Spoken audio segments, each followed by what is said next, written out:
శ్రీ సాయినాథాయ నమః. శ్రీ సాయి సచ్చరిత్రము. మొదటి రోజు పారాయణము, గురువారము, ఉపోద్ఘాతము. మహారాష్ట్ర దేశంలోని వారందరికీ శ్రీ గురుచరిత్ర సుప్రసిద్ధము. ఆ దేశమంతటను దత్తాత్రేయ భక్తులు దీనిని చదివెదరు. కొందరు దీనిని నిత్యపారాయణ గ్రంథముగా చేసెదరు. దీనిని రచించిన వారు సరస్వతి గంగాధరుడు. ఇందులోని శ్రీపాద శ్రీ వల్లభస్వామి యొక్కయు శ్రీ నరసింహస్వామి యొక్కయు లీలలను విచిత్ర చర్యలను వర్ణించబడి ఉన్నవి. వీరిద్దరును దత్తాత్రేయుని ముఖ్యావతారములు. ప్రముఖ మరాఠీ గ్రంథకర్తయగు శ్రీ ఎల్ఆర్ భాంగార్కర్ అభిప్రాయం ప్రకారము మీ రెండు అవతారములు 14-15 శతాబ్దములలోనూ వెలిసెను.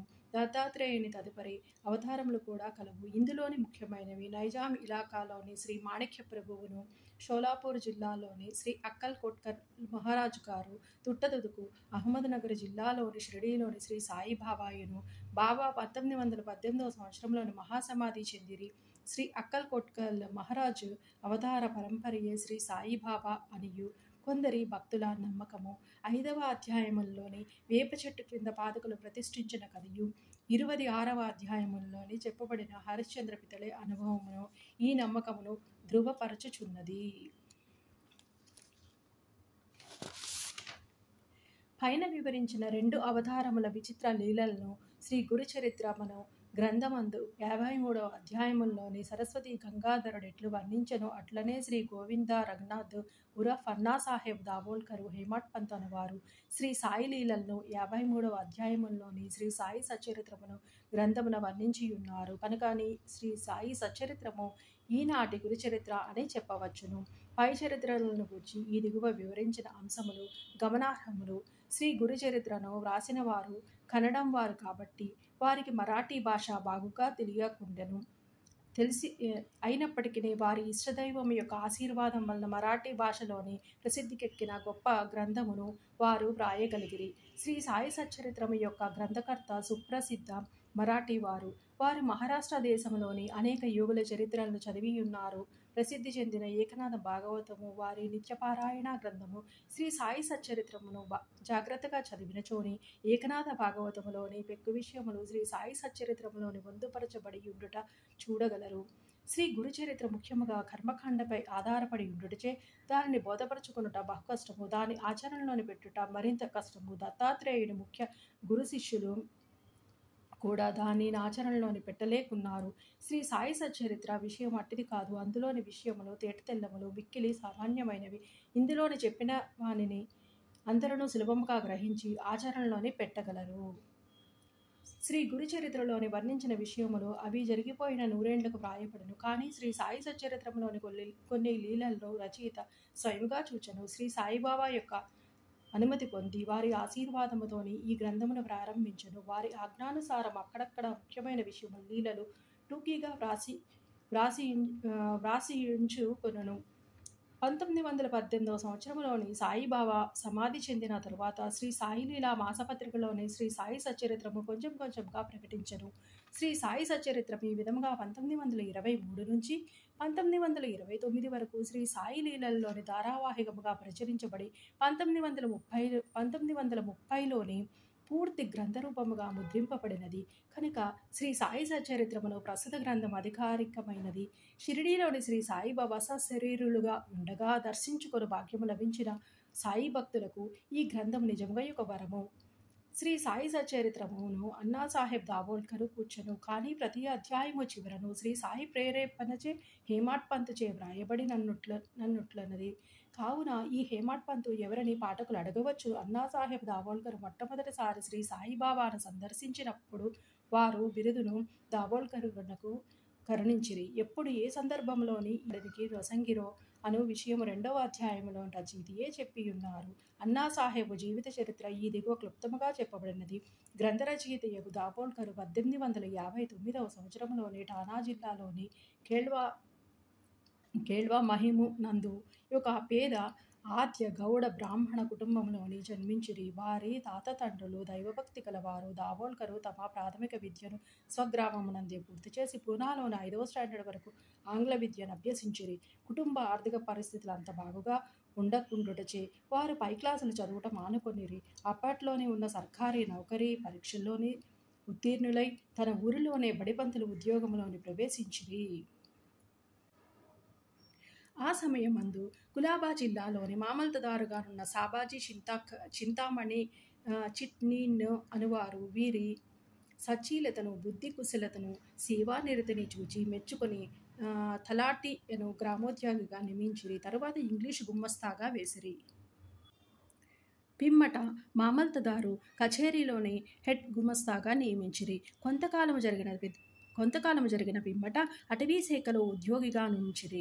కొన్నాళ్లకు కరువు సంబంధ పనులయందు ప్రత్యేకోద్యోగిగా గుజరాత్లోని బ్రోచ్లో నియమితులైరి. ఆయా ఉద్యోగముల్లోని తన బాధ్యతలను అత్యంత సమర్థవంతముగా నెరవేర్చడం వలన 1901 సంవత్సరంలోని ఠానా జిల్లాలోని సేహాపూరులోని మామల్తదారుగా నియమింపబడిరి.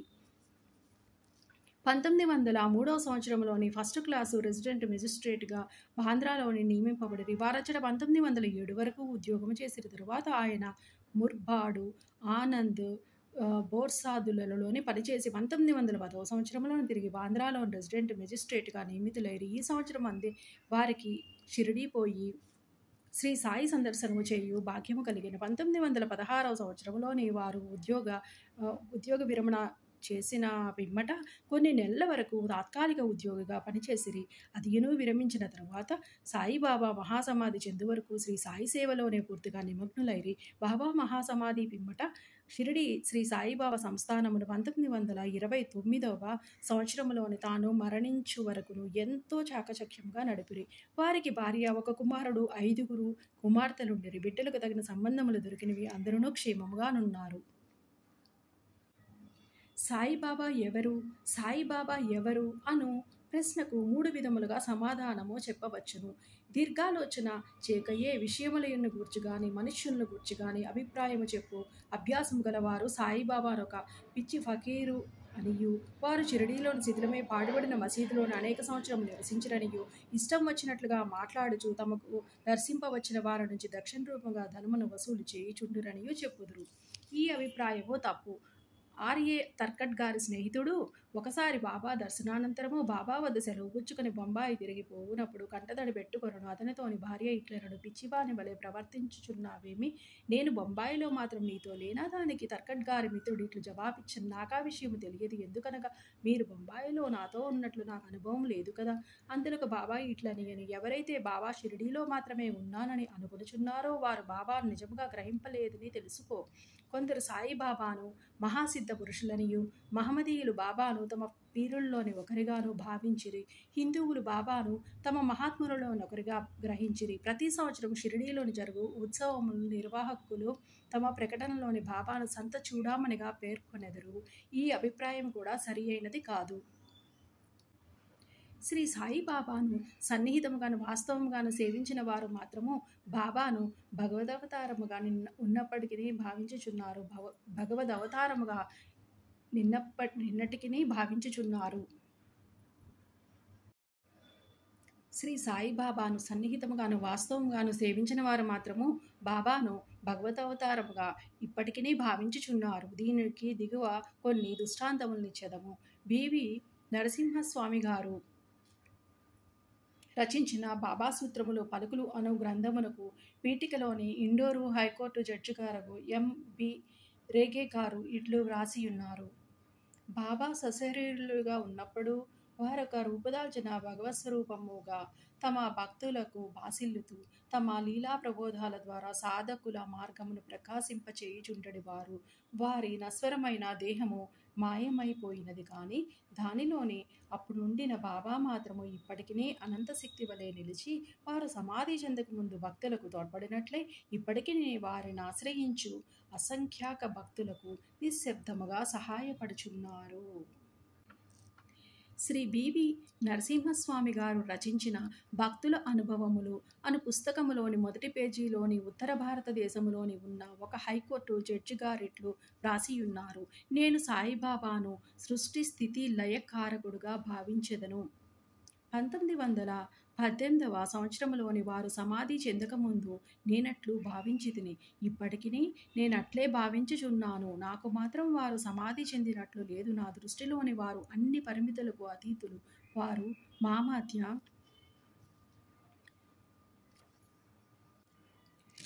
ఉన్నప్పుడు వారి మానవ శరీరము మా కనుల ముందు సంచరించుచుండెను. ఒక్కొక్కప్పుడది మా దృష్టిని విశేషముగా ఆకర్షించెడిది.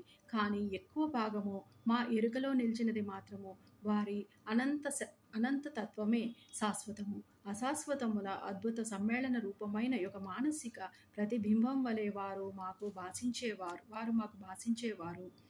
అశాశ్వతమైన తమ మానవదేహము ఒక్కొక్కప్పుడు మా ముందర తళుకుమని మెరిపించేవారు. ఇప్పుడు అశాశ్వతమైన ఆ దేహం మాయమై సాయిబాబా అను శాశ్వతమైన అనంత శక్తి మాత్రము నిలిచియున్నది. బివి నరసింహస్వామి గారిచే రచింపబడిన భక్తుల అనుభవములు అను గ్రంథములోని 19-20 పుటల్లోని ఆచార్య జిజినార్కే MA MSc Poona engineering college ఇట్లు చెప్పియున్నారు. ఇంటి వద్ద నిత్యము నేను పూజించు గృహదేవతల మధ్య సాయిబాబా నొకరినిగా నుంచితిని. సాయిబాబా భగవంతుడు. ఆయన సామాన్య సత్పురుషుడు కాడు. మా మామగారకు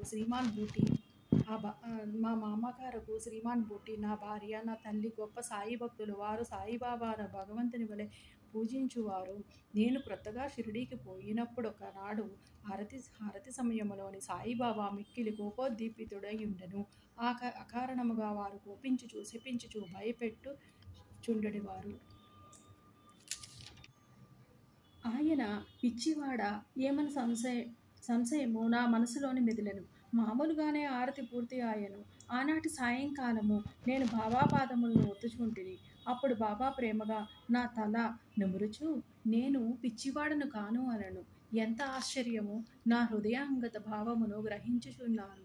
వారికి తెలియకుండా ఏ రహస్యములను దాచజాలము. వారు అంతర్యామి. నా ఆత్మ యొక్క అంతరాత్మయని నేను అనుకొంటిని. అటుపిమ్మట వారి అంతర్యామిత్వమును గూర్చి నాకనేక నిదర్శనములు కలిగెను. వారు నాతో మాట్లాడినప్పుడు నా హృదయములోని కూర్చుండి మాట్లాడు వాని వలె మాట్లాడువారు. నా హృదయములో గల ఆలోచనలను కోరికలను గ్రహించుచుండెడివారు. వారు నాలోనున్న భగవంతుడు. వారే భగవంతుడని నిశ్చయించుటలోని నాకెట్టి సంకోచమును లేకుండెను. ఒక్కొక్కప్పుడు వారిని నేను పరీక్షించుచుంటిని. వారు పరీక్షలోని వారు సర్వజ్ఞులనియు వారి ఇష్టానుసారము సర్వమును నడిపించెదరనియు ఒకే ఒక నమ్మకము కలుగుచుండెను. రావు బహదూరు ఎండబ్ల్యూ ప్రధాన్ వ్రాసిన షిరిడీ సాయిబాబా అను గ్రంథమునకు ఉపోద్ఘాతముల్లోని గౌరవనీయులును అమరావతిలోని ప్రసిద్ధికెక్కిన వకీలును అగు దాదాసాహెబ్ కాపర్డే ఇట్లు చెప్పియున్నారు. శ్రీ సాయిబాబా ప్రతివారి అంతరంగము మెదలు ఆలోచనలన్నీయూ తెలిసిన వాని వలె ఉండి వారి కోరికలను తీర్చుచు సుఖ సంతోషములను కలుగచేయుచుండెడివారు. ఆయన భూమిపై నడయాడు దైవమనే భావము కలుగుచుండెను. దాసగణ మహారాజు తమ స్తవనమంజరి అను స్తోత్రమునందు సాయిబాబాను జగత్తు యొక్క సృష్టికర్తగాను, నిర్మలమైన అంతరాత్మగాను, నిత్య శాంతమూర్తిగాను వర్ణించియున్నారు. హేమాడ్ పంతు శ్రీ సాయి సచ్చరిత్రము యొక్క మొదటి అధ్యాయములో సాయిబాబాను గోధుమలు విసురుచుండిన ఒక వింత యోగిగా వర్ణించెను. కానీ రాను రాను బాబాతో సంబంధం పెరిగిన కొలది బాబాను భగవంతుడనియూ సాక్షాత్ పరబ్రహ్మ స్వరూపుడనియూ చెప్పియున్నారు. షిరిడీ భక్తులందరూ ముఖ్యముగా మాధవరావు దేశపాండే ఉరఫ్ శ్యామ అనువారు బాబాకు మిక్కిలి భక్తులు. వచ్చిన భక్తులందరితోనూ కలిసిమెలిసి తిరుగువారు. ఆయన ఎల్లప్పుడూ బాబాను దేవా అని సంబోధించువారు. ఈ భక్తులందరి అభిప్రాయములను అవధరించి వారు చెప్పిన దానిలోని యథార్థమును గ్రహించి శ్రీ సాయి అవతార పురుషుడనియు భావించదుముగాక. ఉపనిషద్ద్రష్టలైన మన పూర్వ ఋషులు భగవంతుడు సర్వాంతర్యామిత్వమును సత్యమును దర్శించిరి. బృహదారణ్యక, ఛందోగ్య, కఠ, శ్వేతాశ్వతర ఉపనిషత్తులు జీవకోటితోని సహా సర్వ వస్తు సముదాయమైన ప్రకృతి అంతయును భగవంతుని రచన అనియు అది అంతయును అంతర్యామిచే అనగా సర్వమును సృష్టించి పాలించడి భగవంతునిచే వ్యాపింపబడి ఉన్నదనియు వక్కాణించుచున్నాము. ఈ సిద్ధాంతమును నిరూపణ చేయుటకు తగిన ఉదాహరణము శ్రీ సాయియే. శ్రీ సాయి సచ్చరిత్రమును, సాయిబాబాకు సంబంధించిన ఇతర గ్రంథములను చదివిన వారు తప్పక ఈ సత్యమును గ్రహించి యథార్థమైన శ్రీ సాయిని దర్శించగలరు. శ్రీ సాయినాథాయ నమః. ఉపోద్ఘాతము సంపూర్ణము. సద్గురు శ్రీ సాయినాథార్పణమస్తు. శుభం భవతు. ఉపోద్ఘాతము సంపూర్ణం.